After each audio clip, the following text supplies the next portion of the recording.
ఇది నగరవాలా కేసు అని 1971లో ఒక స్కామ్ జరిగింది. అంటే పార్లమెంటులో ఉన్నటువంటి స్టేట్ బ్యాంక్ ఆఫ్ ఇండియాకి బ్రాంచ్ మేనేజర్గా ఉన్న మల్హోత్రా అనే ఒక వ్యక్తి, మల్హోత్రా నగరవాలా అనే వ్యక్తి మల్హోత్రాకు ఫోన్ చేసి ఇందిరాగాంధీ లాగా మాట్లాడాడు.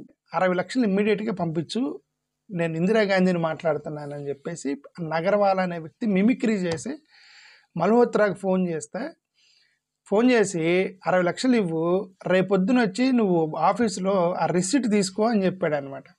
అతను సాక్షాత్ ప్రైమ్ మినిస్టర్ ఇందిరాగాంధీ ఫోన్ చేసి 60 లక్షలు ఇవ్వమంటే అని చెప్పేసి బ్యాంక్ మేనేజరు 60 లక్షలు తీసి అప్పుడు కలెక్ట్ చేసుకోవడానికి ఇంకొకరు ఎవరో వచ్చారు. నేను ఇందిరాగాంధీ ఆఫీస్ నుంచి కొరియర్ బాయ్ అని చెప్పేసి ఇంకొక అతను వచ్చి అతను 60 లక్షలు తీసుకెళ్ళిపోయాడు. తెల్లారిపోతుని ఈయన ఇందిరాగాంధీ ఆఫీస్కి వెళ్ళాడు. బ్యాంక్ మేనేజరు ఆఫీస్కి వెళ్ళి, ఇదిగండి నేను 60 లక్షలు ఇవ్వమన్నారు కదా, ఇచ్చాను కదా, రిసీట్ ఇవ్వండి, లేదంటే క్యాష్ ఇవ్వండి. ఇతను ఇందిరాగాంధీ ఆఫీస్కి వెళ్తే మేము ఎందుకు ఫోన్ చేశాము, ఎవరికి ఇచ్చావు నువ్వు 60 లక్షల రూపాయలని ఇందిరాగాంధీ గారి ఆఫీస్లో మాట్లాడారు. అప్పుడు ఒక ఇన్వెస్టిగేషన్ వేశారు. ఇన్వెస్టిగేషన్ వేస్తే ఈ నగరవాలా అనే వ్యక్తి ఎయిర్పోర్ట్లో పారిపోతున్నా పట్టుకున్నారు. అక్కడ ఎయిర్పోర్ట్లో పట్టుకొని నగరవాలాని అని పట్టుకొని 4 బిగితే అని చెప్పి నేనే మిమిక్రీ చేశాను, ఇందిరాగాంధీ వాయిస్ లాగా నేను మిమిక్రీ చేశాను, నేనే తీసుకున్నానని చెప్పి అతని దగ్గర డబ్బులు కలెక్ట్ చేశారు. అంటే మొత్తం కాదు, 60 లక్షలు 20 లక్షల 30 లక్షల రూపాయలు రికవరీ చేస్తే డబ్బులు అతని దగ్గరే ఉన్నాయి. ఓకే, అయితే అతన్ని జైల్లో వేశారు. అతను జైల్లో వేసినప్పుడు అతను ఇంకొన్ని లెటర్లు రాయటం మొదలెట్టాడు.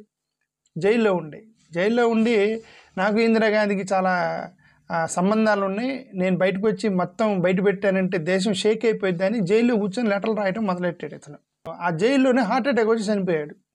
హార్ట్ అటాక్ వచ్చి చనిపోతే మళ్ళీ అదొక రూమరు, ఇది ఇతను నేను బయటకు వచ్చి నోరు తెరిచానంటే దేశం షేక్ అయిద్ది అంటున్నాడు అని చంపేశారు అతన్ని.